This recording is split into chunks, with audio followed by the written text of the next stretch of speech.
la casse. Donc, mais bon, après, ce que je voulais vous présenter, c'est quand même un peu la démarche. Donc, l'idée, c'est que je propose 2 heures avec une partie au jardin, une partie au poulailler, donc avec le jardin forêt, une partie sur la haie fruitière et une partie sur le verger. Donc, voilà, on va essayer de parcourir un peu ces 4 thèmes. Surtout, comme je suis très bavarde, n'hésitez pas à me poser si vous avez des questions parce que voilà, je suis un peu trop bavarde. Donc voilà. Donc le jardin tout est jeune, ça a seulement 2 ans je dirais, puisque bon avant on était occupé à restaurer la maison. Donc après moi je me suis penchée un peu plus sérieusement les soirs d'hiver sur le jardin, à me documenter, à aller visiter des jardins. J'adhère aussi à l'association Biodiva qui fait des échanges de graines, donc c'est par eux aussi que j'ai beaucoup de plantes vivaces et de graines. Donc on se réunit régulièrement. Et donc voilà, j'ai appris beaucoup par cette association. Et j'ai également été visiter les jardins de Philippe Forer dans l'Aude. Donc Philippe Forer, c'est un Hollandais et il cultive sur butte depuis au moins 25 ans. Donc en fait, lui, il enterre du bois dans ses buttes. Donc c'est ce que j'ai fait sur cette butte et celle-ci. C'est qu'en fait, il y a du bois dessous. Donc en fait, on a fait une fondation de 40 cm sur 1,20 m. On a mis du bois mort mais pas décomposé à l'intérieur. Donc j'insiste bien mort, on n'allait pas couper un chêne ou un châtaignier, ça serait trop dommage. Donc essayez de l'avoir à disposition. Et, si les vers ils repoussent. Comment? On a testé sur notre butte si oui, c'est du bois, c'était du saule qu'on avait dû rabattre. Et ouais, ça repousse. Ça reprend bien. Donc si ce bout voilà, n'est pas complètement décomposé, après vous pouvez y aller avec des gros troncs comme ça peut être des bambous, faites-le comme vous le sentez. L'autre bout on l'a fait avec un vieux plancher en châtaignier, donc en fait il n'y a pas vraiment de... Voilà, mettez ce que vous avez, si c'est des choses, des trucs de taille, vous pouvez y aller. Après vous le mettez par-dessus, vous pouvez mettre de l'herbe de tonte, vous tassez bien avec les pieds, vous arrosez au pire pour tasser, et pour pas qu'il y ait beaucoup d'air. Et ensuite vous remettez votre terre par-dessus et vous mulchez. Alors ce que j'appelle mulcher, c'est en fait pailler. Donc pailler pas seulement avec de la paille, mais ça peut être paille, ça peut être, si vous allez vous balader avec les enfants en forêt, ça peut être des feuilles de forêt, ça peut être de l'herbe. Limitez le foin parce que si c'est monté en graines, vous allez avoir des herbes un peu partout. Vous pouvez y aller aussi avec de la paille, sauf que la paille, il faut faire attention, il ne faut pas mettre que de la paille parce que une fois j'avais fait ça avec des choux et en fait le rayonnement solaire m'a fait crever mes choux en fait par en dessous. Donc mélangez-la avec un peu de pelouse pour que ce ne soit pas complètement jaune. Voilà. Je dirais que plus il y aura de biodiversité, plus vous mulcherez en fait avec des choses différentes, et bien meilleur sera le résultat. Et le bois, ils vont mettre du carton, ils vont mettre, en fait c'est comme une lasagne, ils vont faire des couches de... Ouais, voilà. La lasagne, il faut plus arroser que le... Et je sais pas, ouais. C'est vrai que moi celle-là, bon, elle n'a pas été arrosée, à part le pied de courgette que j'ai mis au départ quand je l'ai plantée, là j'ai mis un peu d'arrosage, mais elle n'a pas vu d'eau, quoi.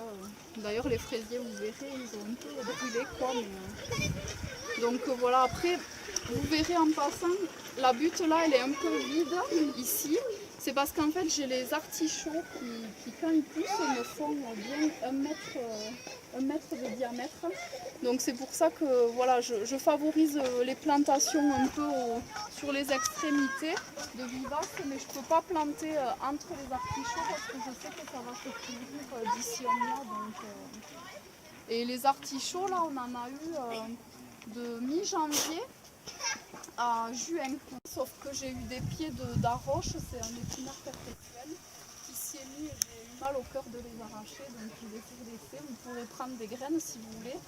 Je trouve la roche mieux que l'épinard parce que l'épinard, j'ai essayé d'en semer, soit ça montait en graines de suite, soit ça ne faisait pas, enfin, c'est trop compliqué. Donc du coup maintenant je plante la roche, ça fait de belles salades variées parce qu'il y en a de la violette et de... Gardez vos graines tout le temps parce que la génétique se fait d'année en année, quoi.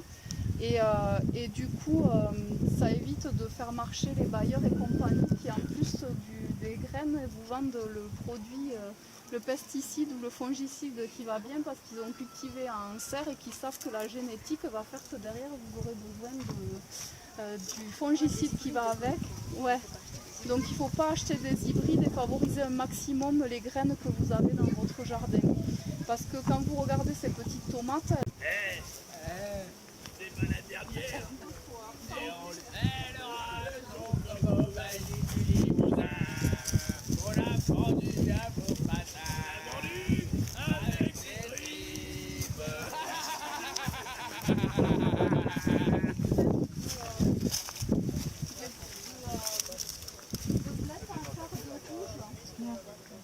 ouais. Alors, je vais juste vous apprendre à faire les enveloppes. Comme ça, vous avez ce bord-là. Voilà. Ça fait une petite enveloppe. Okay.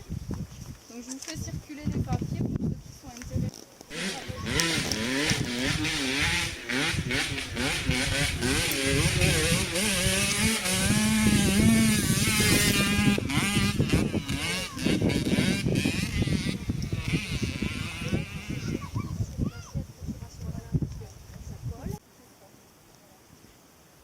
Vous faites une rotation des cultures? Pas vraiment. Ouais. Parce qu'en fait,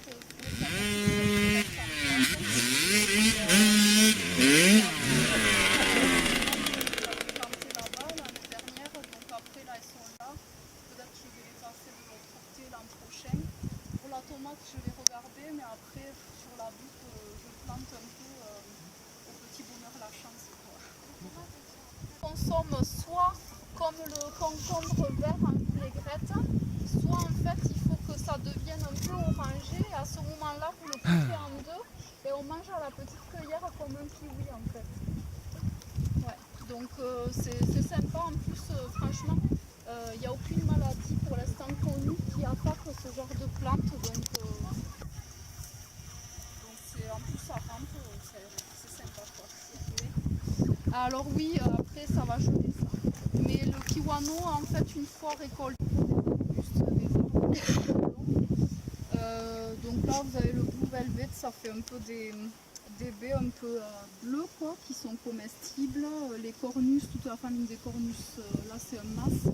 Mais voilà, c'est parti. Vous mangez la pousse et la fleur se mange aussi en salade, la fleur orange. Mais testez-le, franchement, c'est super bon. Vont en fait cacher les auxiliaires, les insectes auxiliaires, et donc ça permet d'avoir des arbres fruitiers qui sont moins attaqués par les insectes. Et également dans la partie qu'on ne voit pas